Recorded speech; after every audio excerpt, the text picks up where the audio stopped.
वजीफा नंबर 17। क्या आप जानते हैं, कुछ दुआएं ऐसी होती हैं जो जबान से नहीं दिल के टूटने से निकलती हैं। कुछ ख्वाहिशें ऐसी होती हैं जिन्हें इंसान किसी से बयान नहीं करता, बस रात की तन्हाई में खामोश आंसुओं के साथ अल्लाह के सामने रख देता है। औलाद, ये सिर्फ एक लफ्ज नहीं, ये माँ की गोद की तकमील है, ये बाप के नाम का तसलसल है, ये घर की खामोश दीवारों में हंसी की आवाज है। लेकिन जब बरसों गुजर जाएं, जब इलाज, दुआएं, मिन्नतें सब आजमाई जा चुकी हों और फिर भी गोद खाली हो, तो दिल टूट जाता है। ऐसे में इंसान सवाल नहीं करता, बस रब को पुकारने लगता है।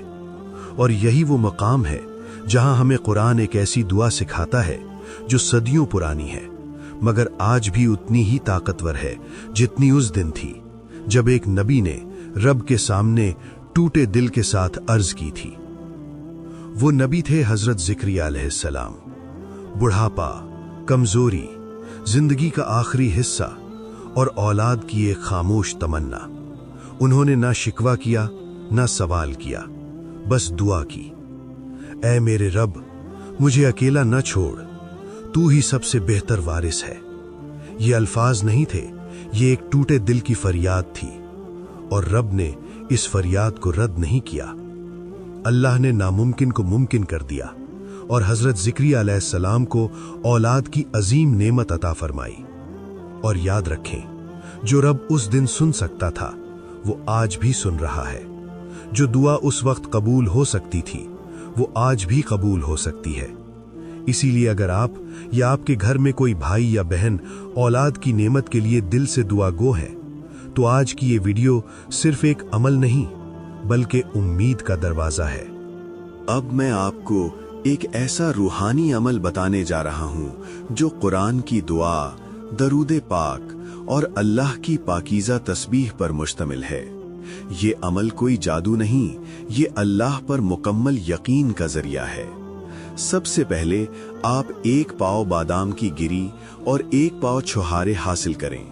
फिर फज्र की नमाज के बाद निहायत सुकून और यकसुई के साथ सबसे पहले 3 मरतबा दरूद पाक पढ़ें। इसके बाद 100 मरतबा ये दुआ पढ़ें, रब्बी ला तज़रनी फर्दन व अंता खैरुल वारिसीन।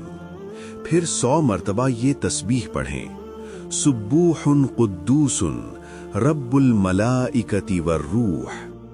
इन तमाम अज़कार के बाद बादाम और छुहारों पर दम करें। फिर रोजाना 3 बादाम और 1 छुहारा खा लें। आखिर में दोबारा 3 मरतबा दरूद पाक पढ़कर ये अमल मुकम्मल करें। ये रूहानी अमल रोजाना जारी रखें, यहाँ तक कि अल्लाह की मशीयत से हमल ठहर जाए और मखसूस अय्याम में ख़वातीन नागा कर सकती हैं। याद रखें, ये अमल सिर्फ अल्फाज का मजमुआ नहीं, ये यकीन का इम्तिहान है। बेशुमार ख़वातीन ने अल्लाह के करम से इस अमल की बरकत देखी है और अल्लाह ने उन्हें औलाद की नेमत अता फरमाई है। लेकिन सबसे अहम बात यह है कि नतीजा अल्लाह के इख्तियार में है और अल्लाह वही देता है जो हमारे लिए बेहतर होता है। इसलिए दिल में यकीन रखें, जुबान पर दुआ रखें और आंखों में उम्मीद जिंदा रखें, क्योंकि रब कभी किसी की दुआ जाया नहीं करता। आखिर में अल्लाह से दुआ है कि वो हर खाली गोद को भर दे, हर टूटे दिल को सुकून दे और हर दुआ को कबूलियत का शरफ अता फरमाए। आमीन या रब्बल आलमीन।